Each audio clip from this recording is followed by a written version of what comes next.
Hello, how are you? If you're good, great, happy. If not, I'm glad you're here. Over the last day or so, I've been seeing a lot of arguing about this Super Bowl halftime show thing. One side is claiming victory because they invent a new number of people who saw one particular show or the other particular show. The other side is like, whatever, dude, we had this many. Like, occurred to me that one particular group of people have adopted this ideal that everything has to be a zero sum game. And what that means is that you have a winner, like one, and then you have a loser, which is -1. When you put them together, you get zero. So that's the whole concept of zero sum game. And when you're a child and you're playing something like tic tac toe or I don't know, tag, whatever, a zero sum game is pretty simple to understand. Winner, loser. That's easy. The problem is when you get older and you start playing more complex games and you start having more complex interactions with people and you're making more complex relationships with people and making plans or deals or whatever, the idea of the zero sum game isn't like a thing when you're in an adult, mature world. Now, unfortunately, there is a sizable group of people who believe that that is the case, that America has to win. America has to get that one. And for that to happen, something else or someone else has to take the L. They have to have the -1 because all they understand is that when you're doing something, you have a winner and a loser, and put those two together, you get zero, meaning zero sum game. Let's give you an example. Let's say we're making a deal to buy a car. I own this car and I want to sell it. And I put it up for sale for $5,000. The idea would be I would get $5,000, my asking price for that car. In my world, in my idea, I win by getting the money that I want from the car, and the person buying that car also wins because they get a good car for a price that is fair. It's what the car kind of is worth. So both of us win. And in many minds, that doesn't make sense because how can both people win in an interaction in something like that? A lot of people think that you have to make out on the deal. You have to scam the other person out of money and make them, for instance, like you would sell that car now for $8,000 because you want to make sure that you make a lot of money on this car, and you got to find that sucker who's going to pay $8,000 for it, because if they do that, what a loser, because the car's only worth $5,000, but you somehow made them pay $8,000 for it. So that's me winning with a 1 and them losing for paying for that bad deal. They get a -1, so it evens out to 0. But that's not the way life needs to be. In fact, that's not even the way life should be. I think there's room in every interaction and in every deal and in every relationship for everybody to win. Maybe not equally win, but I don't think that there needs to be a loser for there to be a winner. I'll bring it back to the halftime show competition, I guess is the word people are making it be. Look, a lot of people watched the halftime show that the NFL put on. A lot of TVs were just on, which meant that the numbers say a lot of people watched the halftime show.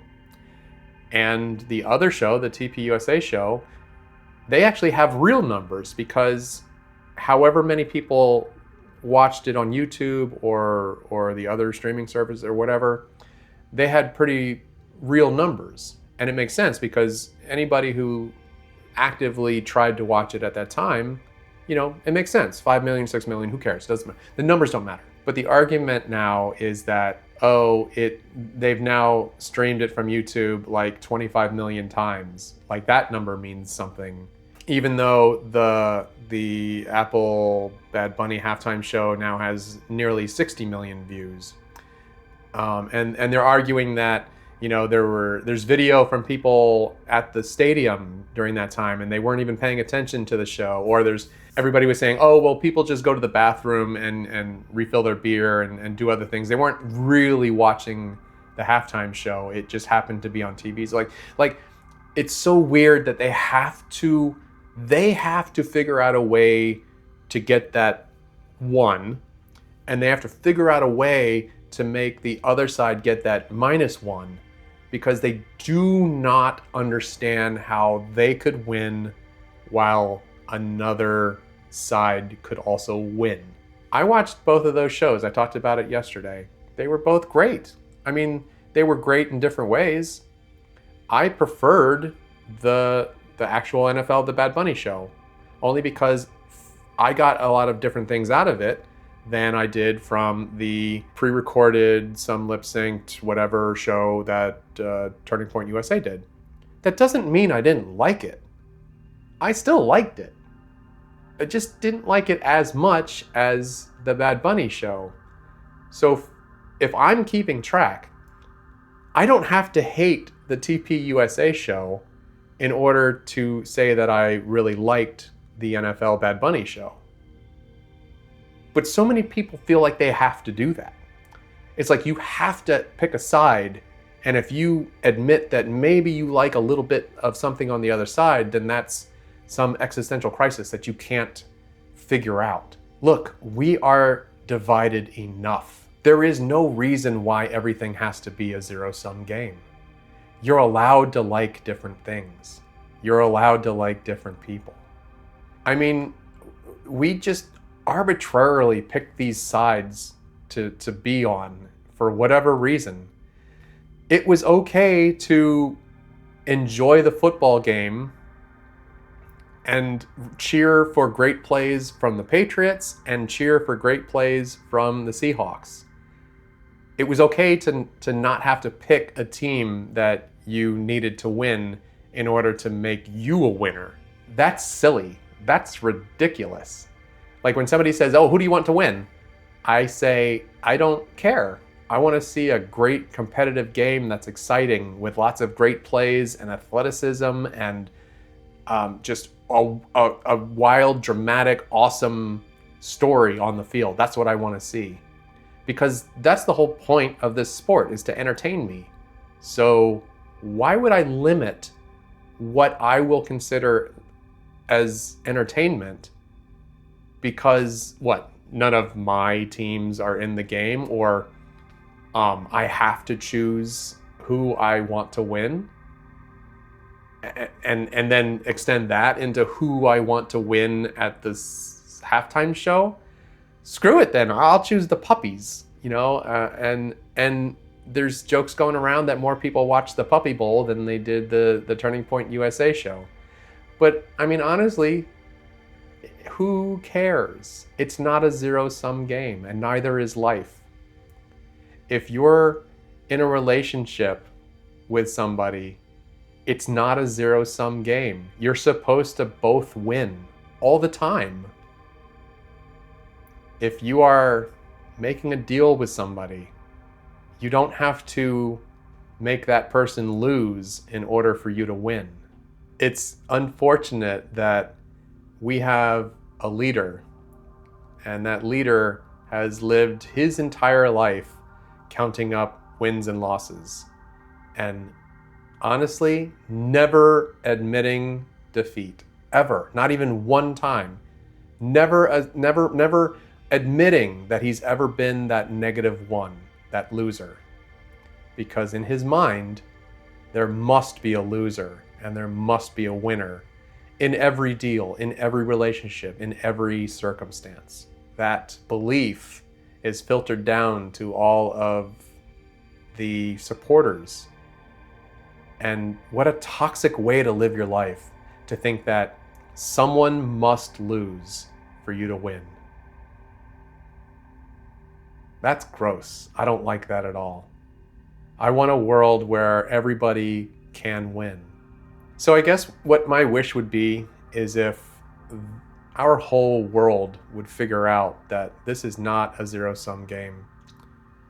I mean, the rich people, that's how they got rich. The only way rich people get rich is by taking money from poor people. I mean, and money is not invented. You know, there's only so much of it. And if somebody has a whole lot of it, let's say $1 billion, that means 1 billion other people have one less dollar. And if you start making those numbers weird, then if somebody has $100 billion, that means 1 million people have $10,000 less than they might, just because all that money got pushed over to this guy. My math might be wrong, don't check it. Life can't be a zero-sum game. You don't win by making everybody else lose. I think you win by helping other people also win. So that's, I guess, my good vibe of the day. Try to think about that. Try to think about the next interaction you get into, the next competition you get into, or the next argument you get into. The other person doesn't have to lose for you to win. You can both walk away winning. And I think that if you can make that happen, you might even feel pretty good about yourself, knowing that you didn't have to hurt anybody to get to where you were. You didn't have to belittle someone to prove someone that you're right. And you didn't have to take anything from anyone to get what you wanted. Give it some thought and try to be that better person who understands that sometimes 1 + 1 can equal everything. I'll see you tomorrow.